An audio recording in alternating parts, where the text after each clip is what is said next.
Ladies and gentlemen, boys and girls, and co-parents of all ages, this podcast is for you. Introducing and the center ring, the Amicable Divorce Expert, Judith Weigel. One of the most difficult things in a divorce settlement is what you do with the house. I'm going to use a pretty typical profile of a tough situation that people try and make work the best they can, and I completely understand it because it's generally to keep the children in the family home. Mom generally wants to stay there.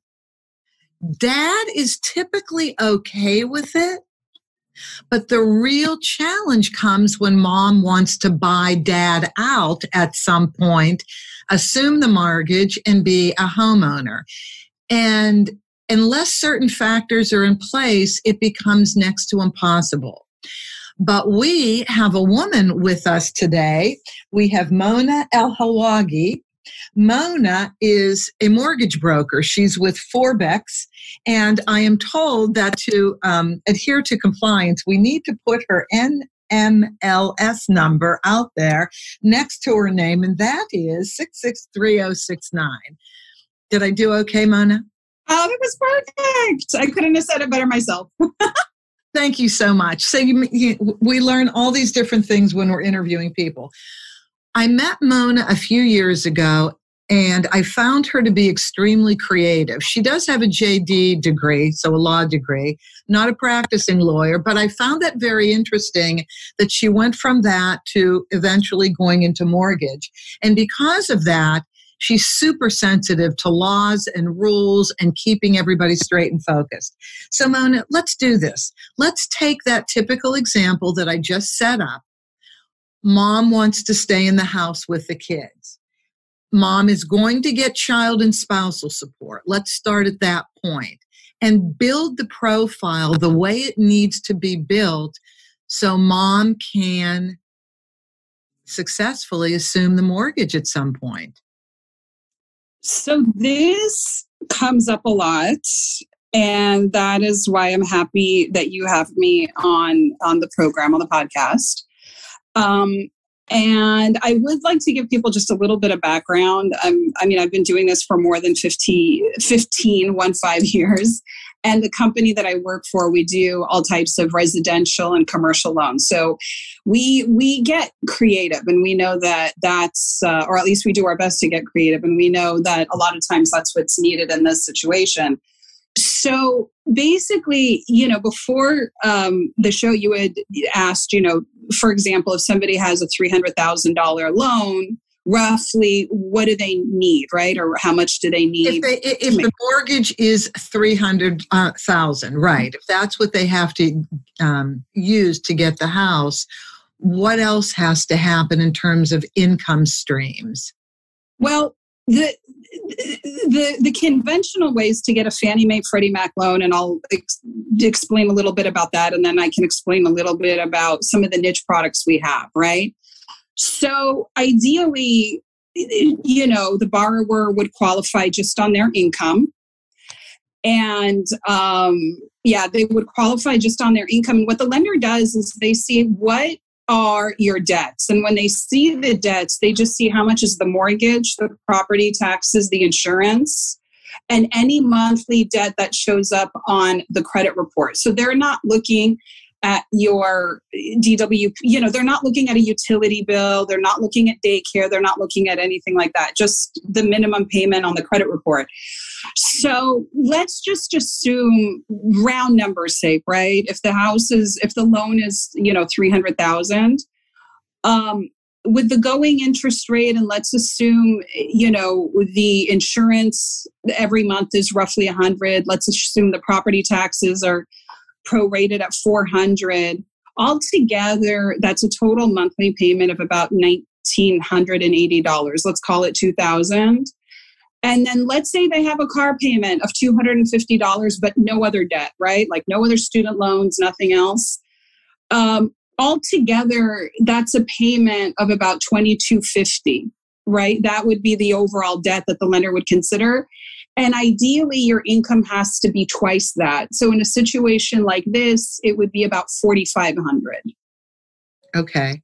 That they would look to happily qualify. Now, hold on, 4,500 net that you take home, or 4,500 gross? Gross. Okay. Okay. Go ahead. Gross. And then one of the things that we talked about is alimony and child support. Did you want me to go over how they look at that? Yeah. Please, because Mona, that's what women look at as the mainstay. So you have two different types of women. You have women who have not worked at all during the marriage, depending on how long the marriage was. It could be a very long time or a very short time before, they get divorced. So they've either not worked, or what I find to be fairly typical is they may work at their child's school part-time, which pays literally nothing, just a little bit, and they want to stay part-time. Not very realistic, I don't think, right? Well, I mean, I would agree with you, but ultimately I feel that it just depend on what the part-time income is and what their other sources of income are. So for example, if you're getting alimony or some kind of spousal support, typically the lenders want to see it continue for 3 years from the time of that they apply for the loan, and it must have been received for 6 months. So if it's 6 months, I'm sorry, by the time you're applying for a loan? Yes, and it has to be consistent. So if because they're going to ask to see, receipts and canceled checks. So if the payments have been made for 4 months and then haven't been received for 2 months and then received for another 2 months again after that, sure, you have 6 months, but it has to be consecutive because the lender wants to make sure that the spouse who's paying is consistent with it. Makes sense. And again, it has to continue for another 3 years. Now, I had a case once where a gal came to the office and her spousal support, it was a lot, but it was only continuing for 2.5 years from the time that she came. But here's the thing. They could have lowered the spousal support amount and made it 3 years, and he would have paid the same amount and she would have qualified. Oh my God, that's brilliant. Yeah, but because, the divorce decree was done and because we had that lower number, I looked at the numbers and I thought to myself, wow, you're getting a good amount for an extra 2.5 years. You could have made less. You could have easily qualified for less. Okay. And he would have paid. Mona, let me tell you something that you can do in your business, because law is my business, right? So if somebody's coming to you after the divorce is final, and so everything is written in the settlement agreement that you want to look at to see what's going on with revenue streams, there's a thing called a stipulation and order. And it is a little document that the former husband, former wife can create and send to the court with the judge's signature to change any deal point in the settlement agreement. So what you can do with your clients, if you see something like that again, where, oh shoot, they're 6 months short, even though it's a great amount of money and this really qualifies, if it could have only been 6 months longer at a lesser rate, it would still qualify. Stipulation and order can solve that problem. Well, that's good. It's good to know. That's good to know. I mean, it was one of those things, it was a while ago, and I just looked at it and I thought, it could have been a win-win for everyone because he would have paid the same amount. Exactly. So there's your save. So you can still do business if you remember that. Call me if you don't. Okay. Okay, so that's cool with spousal support. Now, nobody's taxed. The recipient of spousal support is no longer taxed federally. You're only taxed statewide on spousal support now, and that's due to that tax overhaul when Trump was in office. That was one of the changes that affected the family law business. Can we go to child support? Because, if there's children, and that's the reason why mom wants to stay in the family home, more than likely she's going to be getting child support as well. It's the same idea. It has to continue for another 3 years. So typically what it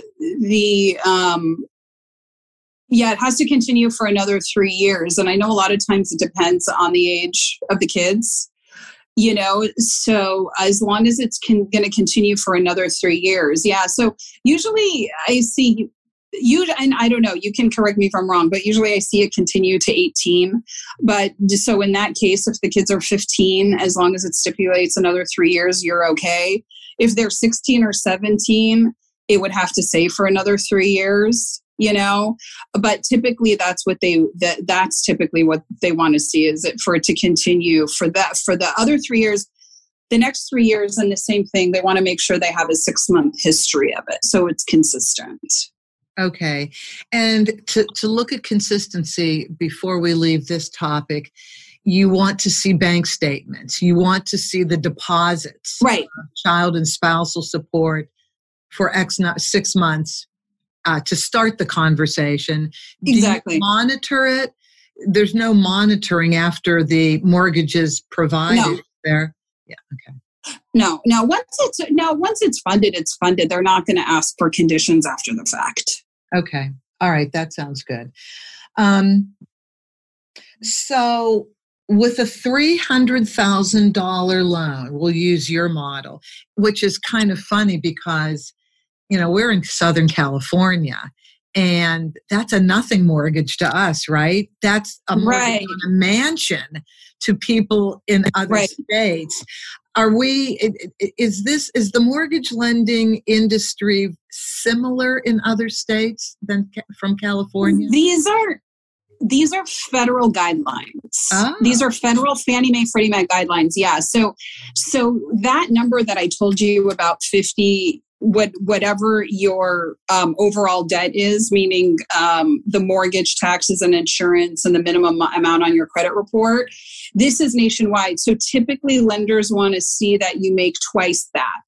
If you make more than twice that, perfect. But if you make about twice that, then you're okay.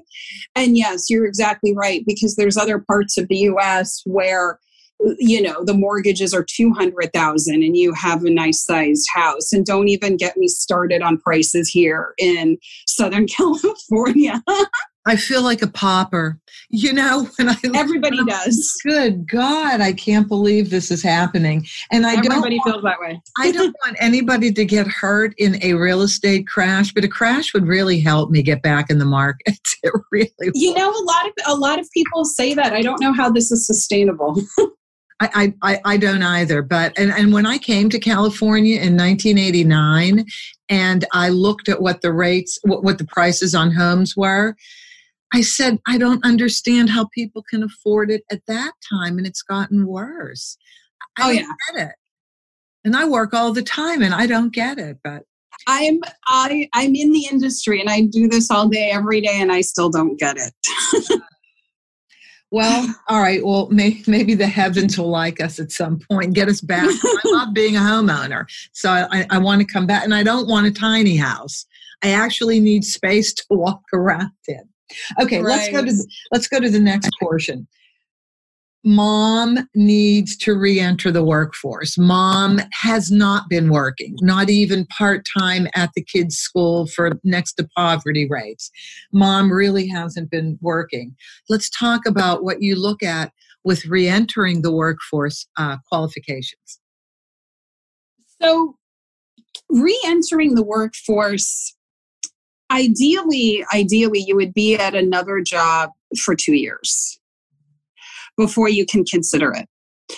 I have lenders who will look at somebody and consider them after they've been there for 1 year. But typically, the standard on the guidelines is 2 years, and anything less than that is going to be a case-by-case basis. I can tell you, I did have a situation where a gal was out of the work for decades, right? And then she went back in and she was at her current employer for 1 year, and I was able to get the loan. But with that being said, even though these are federal guidelines, Fannie Mae, Freddie Mac, 3 of the lenders that I work with said, no, you need 2. And then I found the one who said yes. So I can say to you 2 years is safe. Anything less than that is just going to depend on the lender and the underwriting exception. And sometimes that happens. Sometimes they look at it that way. You said something that I think bears a little bit of an explanation. Sure. What is a mortgage broker? You just referenced 2 lenders turned you down because they wanted 2 years and 1 lender was okay with a year. What does a mortgage broker do, Mona? So if you go to a bank, for example, B of A, Wells Fargo, that it's their money, it's their guidelines. That's the only source that they have for the funds for the client. I'm a broker, so we go to mortgage companies, and a lot of the mortgage companies that we work with don't really have a presence where the average person isn't going to know who they are. We're the only ones who know who they are. And what happens is that gives me a lot of flexibility. And luckily, I'm able to do a lot of turndowns from banks because the lenders that we work with, even though they're still Fannie Mae, Freddie Mac lenders, they might have quote unquote looser guidelines than the typical bank. And so that allows me to go to lender A, B, C, and D to say, this is what I have. Can we make this work? So I'm able to shop for the rate. I'm also able to shop for different loan programs. And that's what it allows me to do. This sounds like an extremely creative job. It can be. And, I'll be honest with you, that's the part of it that I really like. Because, I like hearing somebody's story and hearing what their desired outcome is and what their intention is, and to see what it is that I have to work with to make that happen. And if it's something I can do, I can say, look, knock on wood, very grateful. I have all of these resources. But if it's something that I don't think is going to happen anywhere, anyhow, I can say, these are your issues and this is what you have to fix before anybody's going to take a look at you. And I feel that what it does, because again, we do all types of residential and commercial loans, is we can get creative with whatever it is. And and I'll be honest with you, that's the fun part for me. I can imagine. I really can imagine, because when I was getting your emails and looking at what you were saying in each email, highlighting something different, I kept saying, oh my gosh, this is perfect for an episode. This is so needed with people. They feel so stuck because they typically only know to go to either their existing mortgage company or wherever they bank or a credit union, something like that. But you just seem to be coming up with such interesting options and ideas. I thought, we have to talk about this because this is one of the cornerstones of a divorce settlement, and it's so very important. I mean, selling the house and walking away with a lot of equity, if there's a lot of equity there, that sounds very exciting too. And then you can start fresh if you have enough equity to put down. In fact, let's use this as another formula, Mona. So the decision is to sell the family home. And each person walks away with $500,000 to $600,000 as their community property share. Mm-hmm. And they want to come to you. One of them wants to come to you for a $300,000 mortgage loan when they just made $500,000 to $600,000. How does that change when you look at mom? Mom is generally the more sensitive person in terms of the financial profile than dad a lot of times.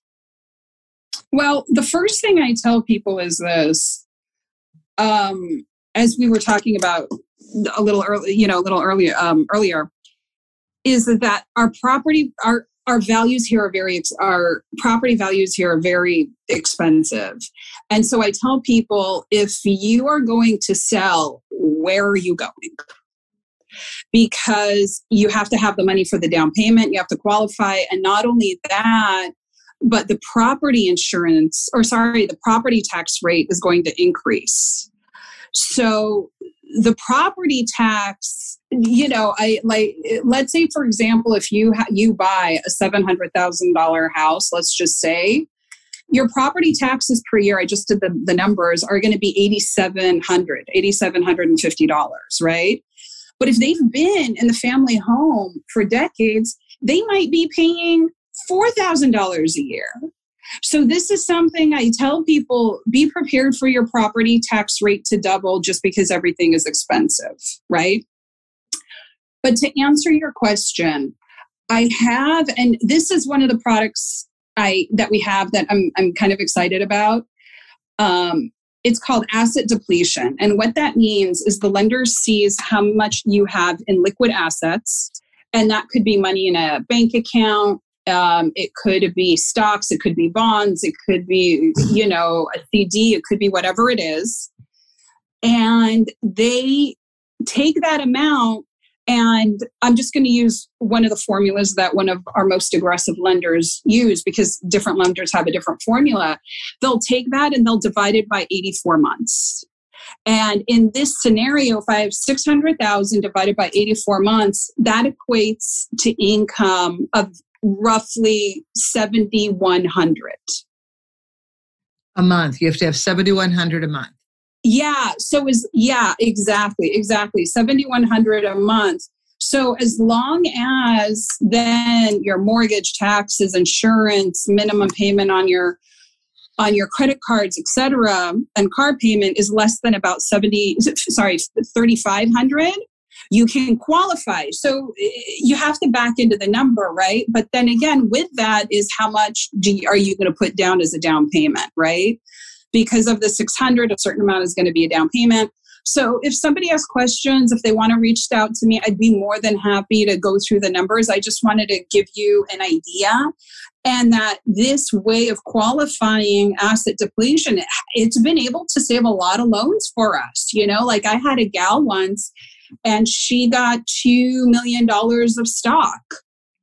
Never worked. But the $2 million of stock was more than enough to qualify her. She didn't have to liquidate. She didn't have to do anything. She just had to show me the statements with the stock in there, the portfolio for 2 months. Here's your approval. We're done.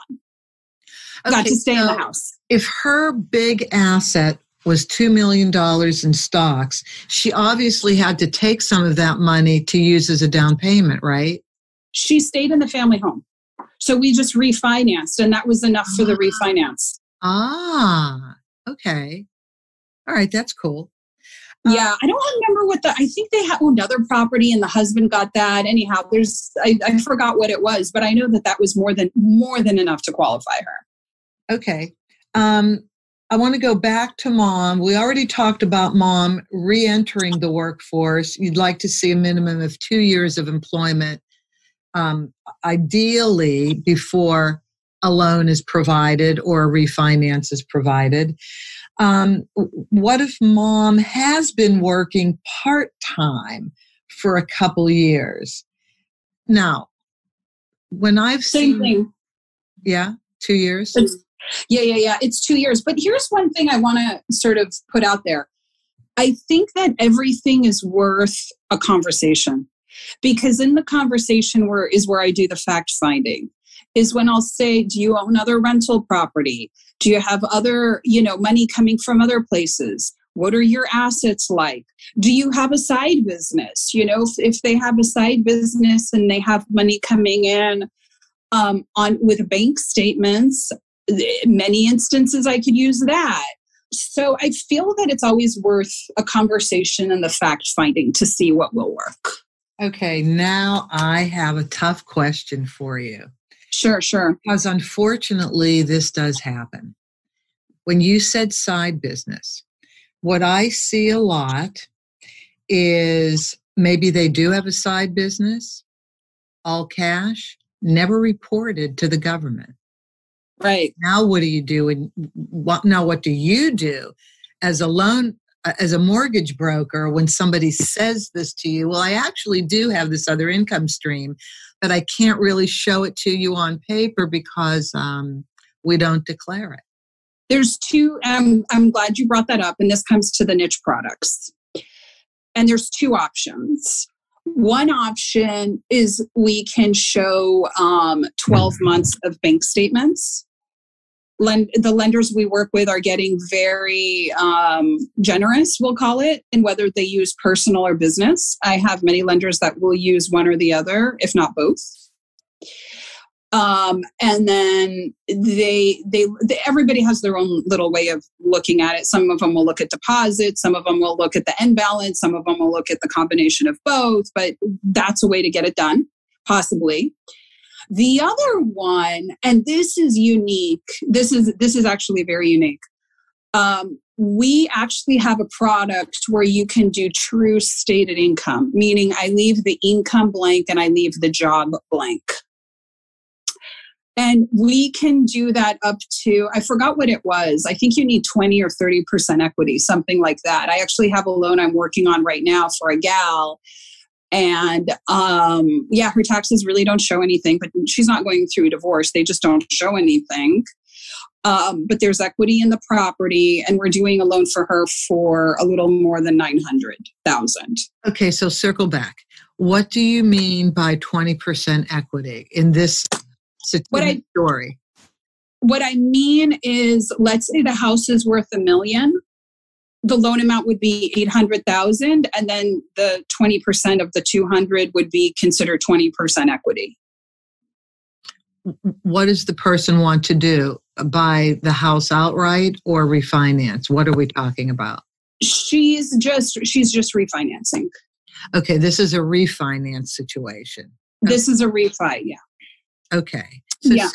Please say it one more time. If I need to hear it one more time, I'm sure some other people need to hear it one more time.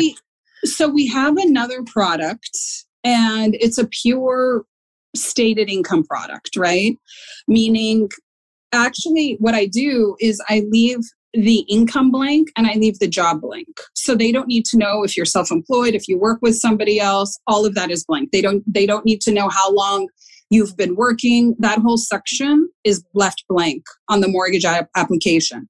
Okay. And what the lenders look at is, as long as you have a certain amount of equity, they will give you a loan without anything. But you do have to have a certain amount of money in the bank, and that money is going to depend on what your monthly mortgage, taxes, and insurance are for the house. So we have a couple of different lenders who do it. They have roughly different, guidelines with that. But that's a way, if somebody has some equity and if they have some money in the bank, they can get a loan that way. But for me, I'll be honest with you, I'm very careful because I don't want to put anybody in a loan that they cannot afford.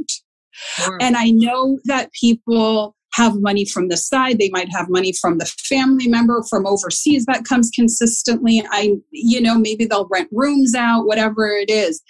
But I always ask people, if I give you this loan, can you make the payment? Okay, you just said something else I didn't think about until just now, and it happens. You have enough bedrooms in the house that you can rent a room at least.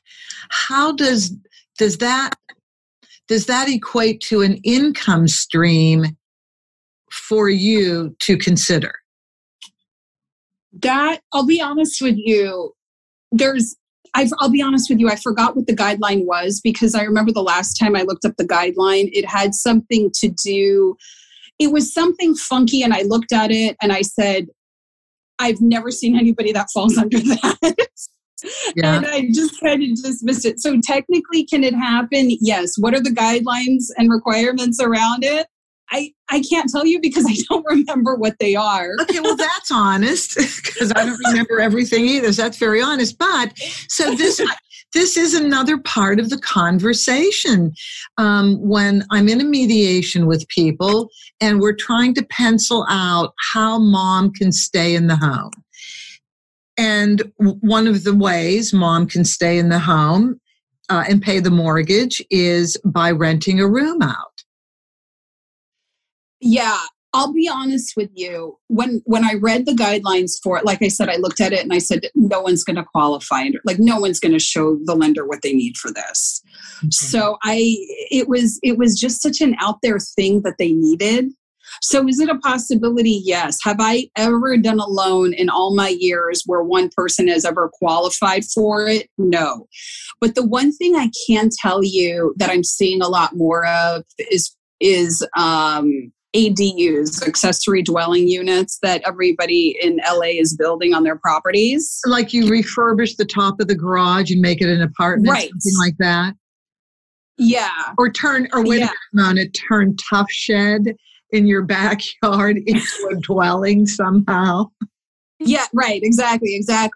And so I'm seeing that. And again, I don't remember off the guideline off the top of my head because I'm not going to make anything up. If I don't know something, I'll tell you. And if anybody because you have to protect that NMLS something. Yes, exactly. And right. Yeah, exactly.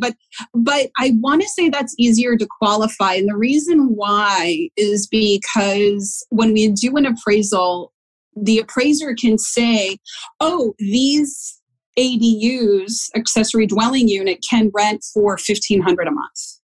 So we have a basis for it. And that's why I think it's easier to qualify for that. But again, that's why everything is worth a conversation, because you never know what you're going to unveil in the fact finding.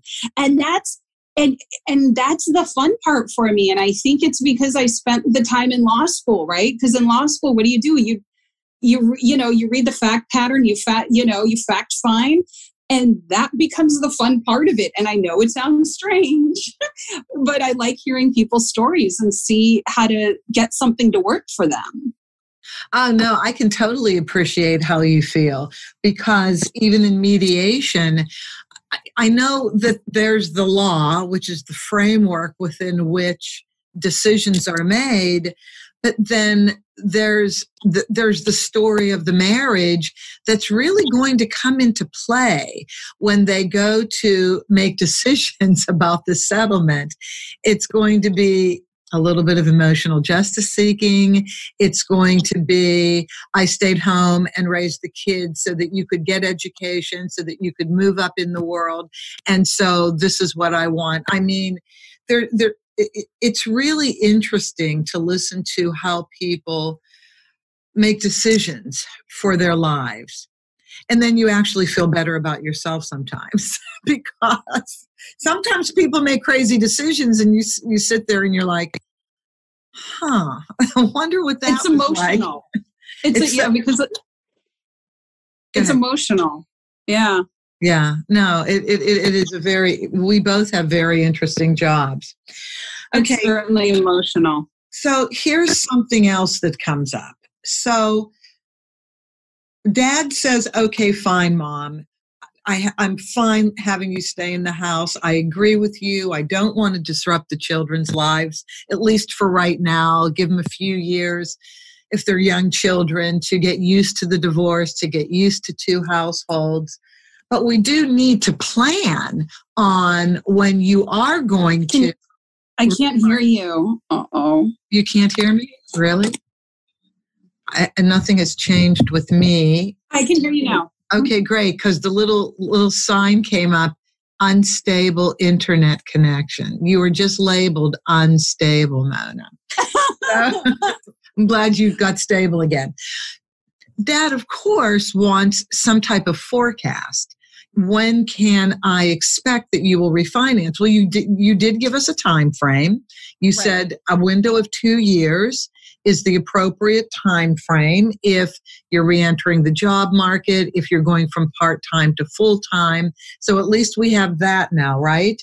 Mm-hmm. But in the interim, while we're putting these dates together for the settlement agreement, dad wants to, they think that leaving the title is appropriate while the mortgage can't change because dad's the only one that has qualified.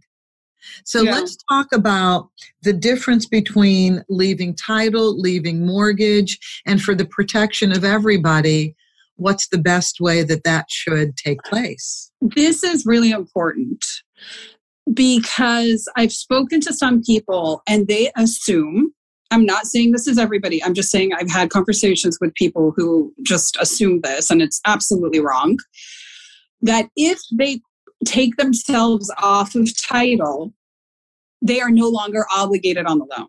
Because how can the lender come to me and ask me for payment if I'm not on title? Lender doesn't care. One more time, they do not care. If you sign on a mortgage, and this is what people have to remember, a mortgage is a contract. The contract says, I owe you, lender, $300,000 at this percentage rate for the next 30 years, every single month. They don't care what is happening in your life. They don't care what's happening to whether or not, you took yourself off the title. You obligated yourself to the debt. So you have to pay it, period, end of discussion. Now, and the other thing that I tell people is that being on title is what gives you all the fun things to the property. Being on title is what tells the world, I own this and I can buy, I can sell it, I can refinance it, I can convey it to somebody else. I'm the one who owns this property. The loan, all it does is say, I obligate myself on a debt. You don't have anything fun that way, right? So, so for example, this is a long time ago and they were not married. They were business partners, right? And they were both on title, but only one was on the loan. And the guy on title was initially making the payments, contributing, and then one day decided he didn't want to do it. The other guy that was only on title, not on the loan. Yeah, and he said, all right, I'm not going to make any payments. And then the other guy had to make all the payments because he's obligated, right? So I tell people, if you are on the loan, you have to remain on title to be safe, okay? But then what I have seen, not a lot, but here and there, is let's say it comes time to do the buyout, right? Husband doesn't trust the wife because of all of the emotional issues. If I take myself off... Mona's cutting out. Hold on, Mona, if he's a suspicious person. So you actually cut out for about 5 seconds. Start. Okay. What I was going to. So I tell people to stay on the loan. If they're going to be on the loan, you have to be on title to protect yourself, right?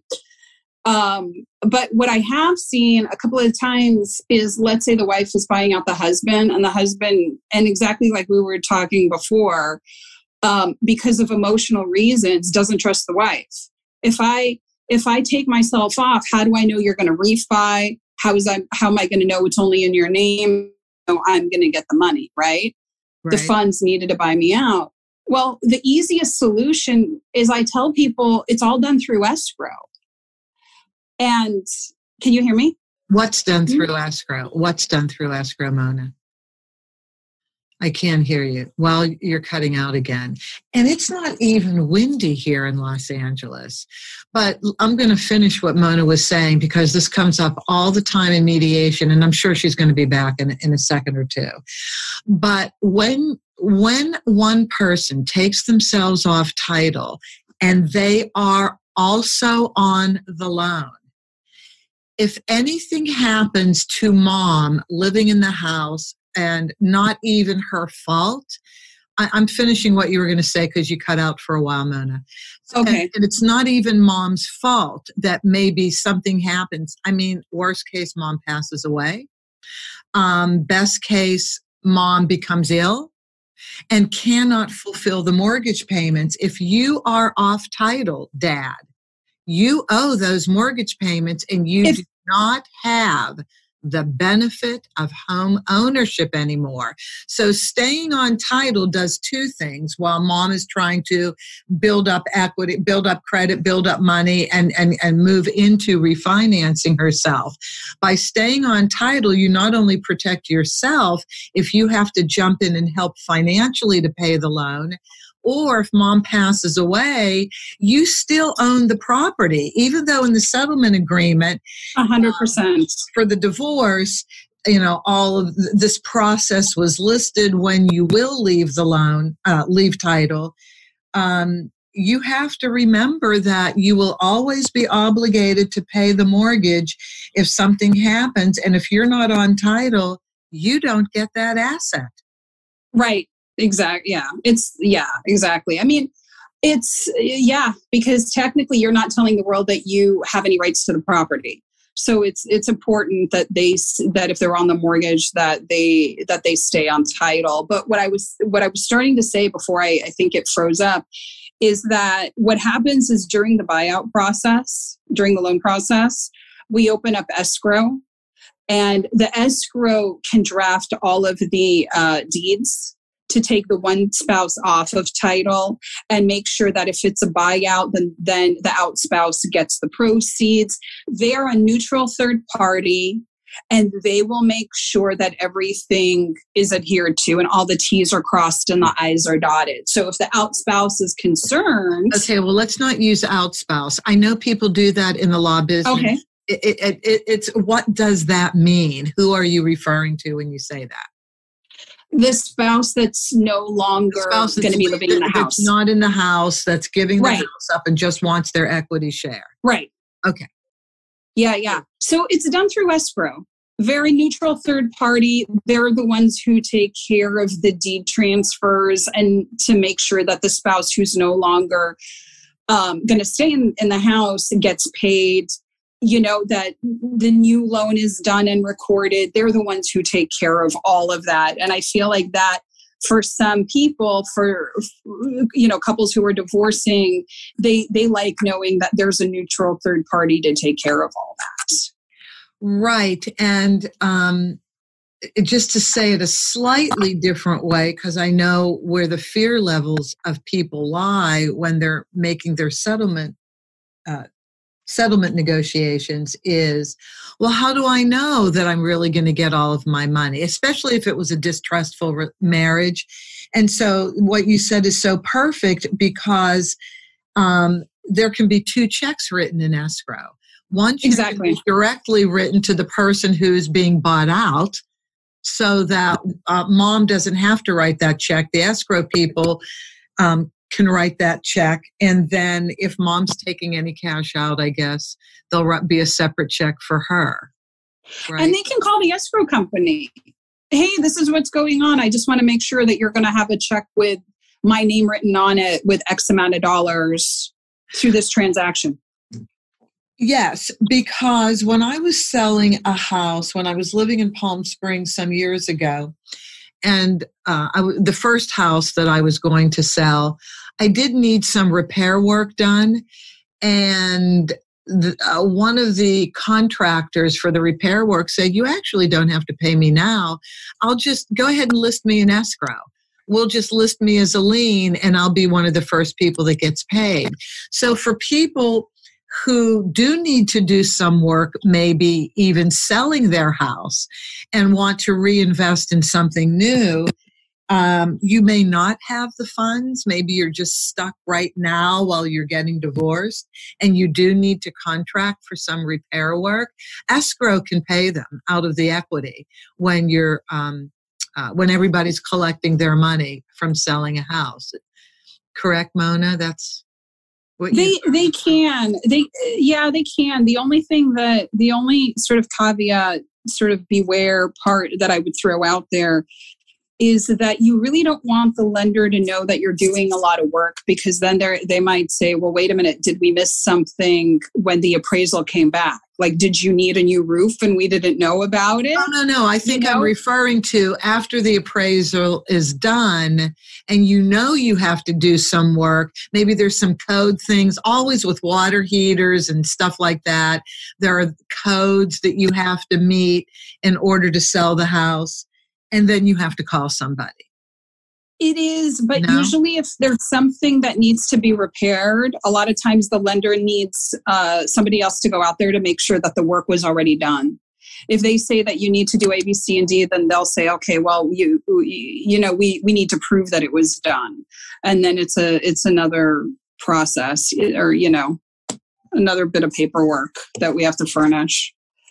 But yeah, you could do it that way. But like I said, depending on what needs to be fixed, the lender is going to require proof of it. I would assume so. So thank you for mentioning that. That's important. I just wanted people to know that one of the stumbling blocks when they go to sell a home is, oh, shoot, we have to improve some things here. Or Mona, what if they just want to finish something that was started that would add value to the home and it's a little pricey?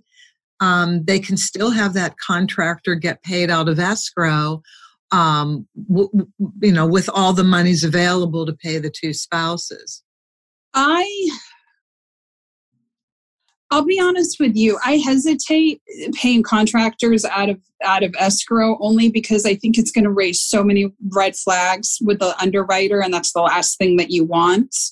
Especially, wait a minute. Going forward, that would be a red flag. So that if you wanted to buy your next house, why couldn't you afford to make that improvement? To your last house? No. What I mean is, let's say, for example, the lender sees, wait, hold on. Let me make sure I understand the scenario you're talking about. So there's a current house that both spouses own, and perhaps there's a buyout, and they have in there to pay the contractor $25,000. No. I'm talking about if both spouses say, you know what, let's sell this house. Let's each get ourselves something new. But in order to sell the house, either through the appraisal process, they were told that there's some work that needs to be done, at the very least, to bring the house up to code in some instances, or there just may be some work that needs to be done, bathrooms and kitchens, the biggest areas of the house that have value. Right? When you're looking at the house, those are two important areas that people look at. Well, maybe you don't really have the accessible cash right now to do those improvements, but you need to get them done. That's what I was saying. Well, then the contractor can be paid out of escrow. And I thought you were saying that raises red flags possibly going forward when they want to buy their new home. No. Then I misunderstood. I thought you meant that if the current house needs to get some work done, can you pay the contractor out of escrow? In which I would say that might raise red flags to the lender. But if they're just going to give the money to a contractor, you mean to help them fix the new place? To help them fix the place they're selling so it can sell for a bigger price. I'll be honest with you, I wouldn't recommend it. You still wouldn't recommend it? Okay. No, I wouldn't. No, I wouldn't because for me, I wouldn't because I've been doing this long enough where I know certain things could go sideways in a loan, and that's just not one of the things that I would recommend to somebody. Okay. All right. Good enough, Mona. Good enough. I want to tackle one more aspect of selling a home, refinancing a home during a divorce. And this is really tricky because this came out of the mortgage debacle in 2008, where most people's lives were upended for a certain period of time. And going into 2009, people still had to sell homes, people still had to live. What I saw some people talking about in the mortgage industry were these loan assumptions where the loan itself wasn't going to change. the person who wanted to stay in the home was going to assume the loan and really didn't qualify for the loan. Either hasn't been working, part-time work that was just at minimum wage level, but yet one person, dad wants to move out, mom wants to stay there. So I started listening to people talk about loan assumption. Well, the attorneys started getting involved. So, okay, if there's this thing called a loan assumption, meaning you just assume the loan, it's fine. Regardless of what you're making, you'll make the payments happen. The lawyers representing mom, so to speak, and dad were trying to put in language that would protect dad, the person leaving, from being financially liable if mom wasn't able to pay the loan regularly each month. And I would sit there and say, well, wait a minute. Is anybody consulting the mortgage company to see if they're okay with this decision? And of course not. Mm-hmm. And so I went to a couple family law seminars where the judges said, lawyers, stop doing that. You are obligating, so to speak, a mortgage company without their consent, and it's not going to hold up in court. Right. So can you speak to that? Did you see that at all? Do you know what I'm talking about? Okay, so she froze up again. I think she Can you hear me? Now I can. Now I can't. So this was a big deal. She'll come back on. This was a really big deal. Now I can. You keep cutting in and out. But this was a really big deal in 2009, even in 2010, because that crisis. Sorry, I'm back. Can you hear me? Yeah, I can now. Yeah, sorry. I'm sorry. On my end, I'm set up to Wi-Fi and I have all the bars, so I don't know what's going on. I apologize if it's on my end. Well, but go ahead. But so let me see if I understand this. Because part of it broke up. Husband and wife are on the loan.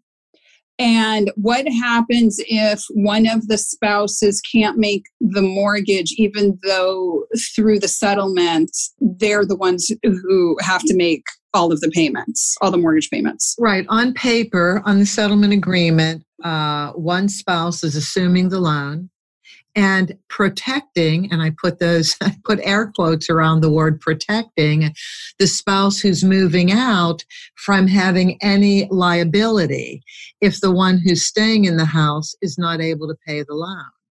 Well, I'll start off by saying I do zero mortgage assumption situations.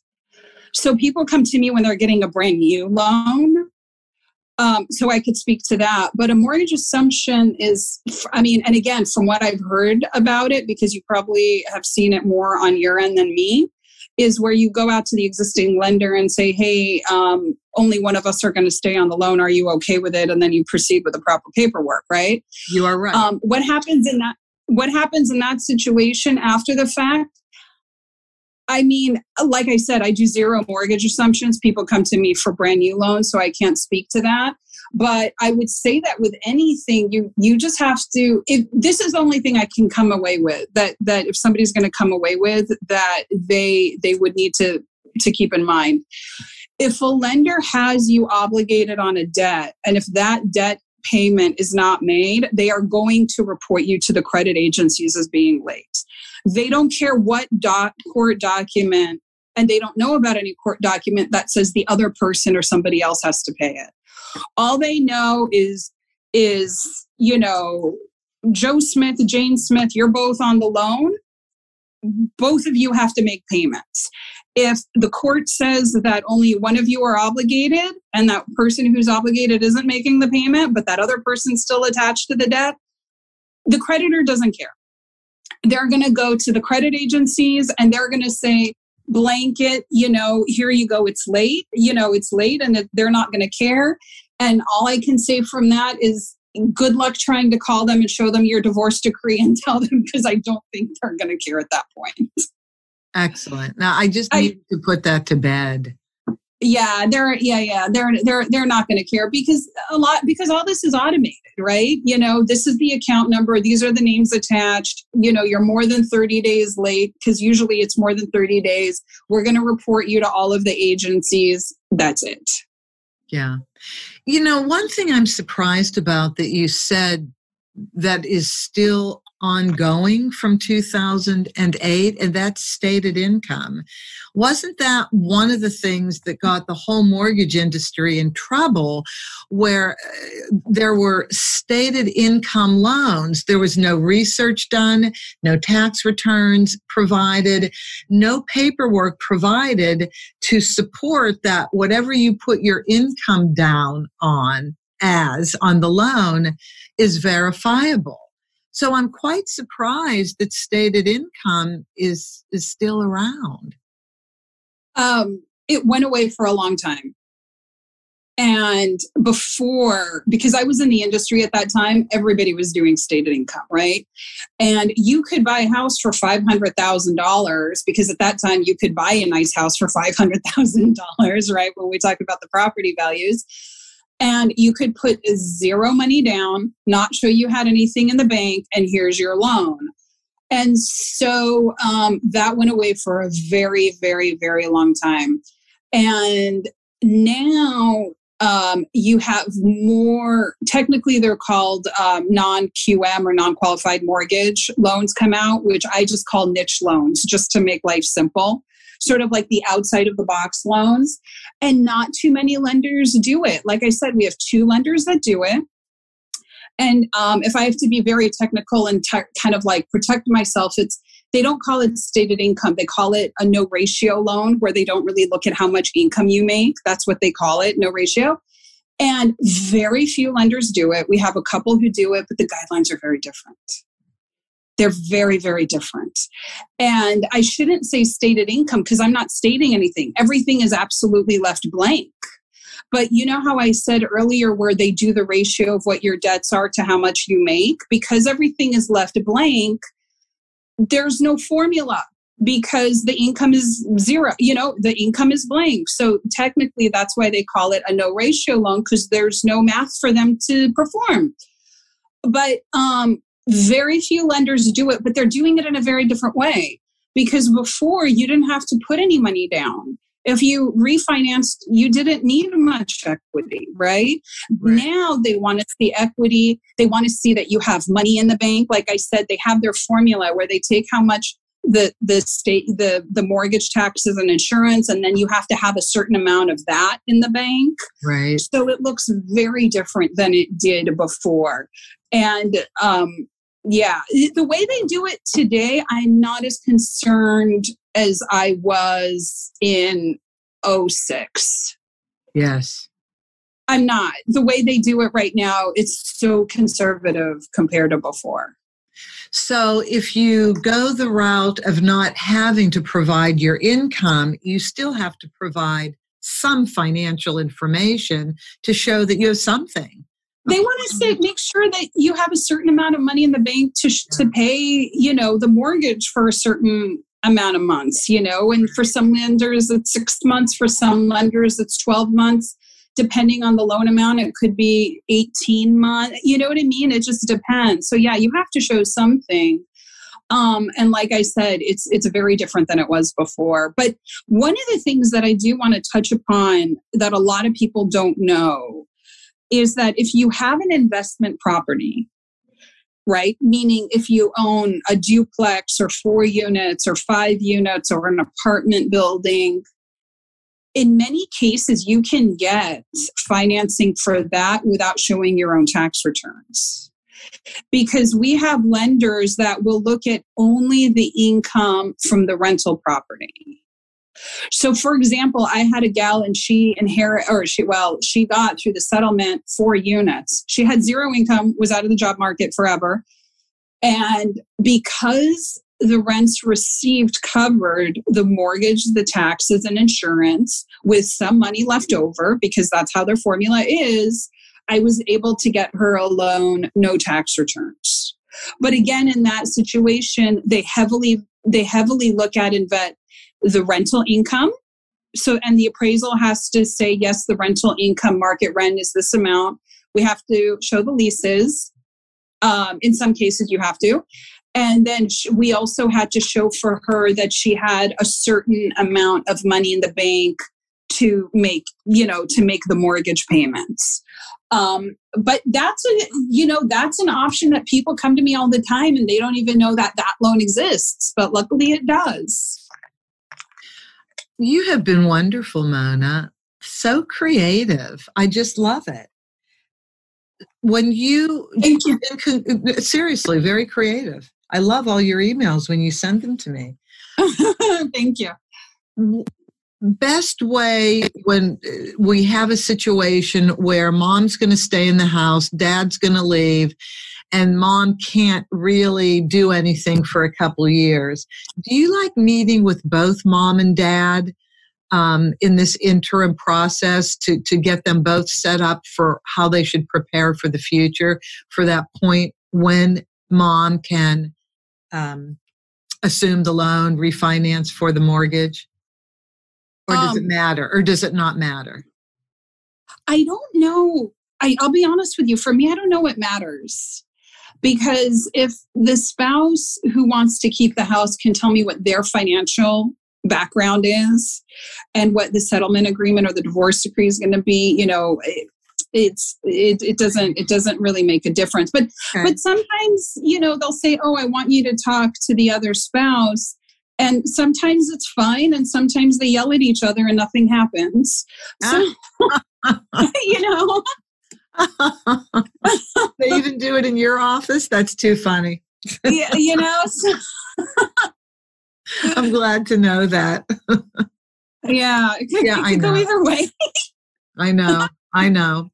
Oh, Mona, this has been really great. I mean, an hour went by so quickly. Thank you for joining us. Thank you for the value of all of your information and your creativity. Well, your information is going to be in the show notes, but for those who are listening right now, best way to get in touch with you. So I work at a company called Forbix, and we're in Calabasas.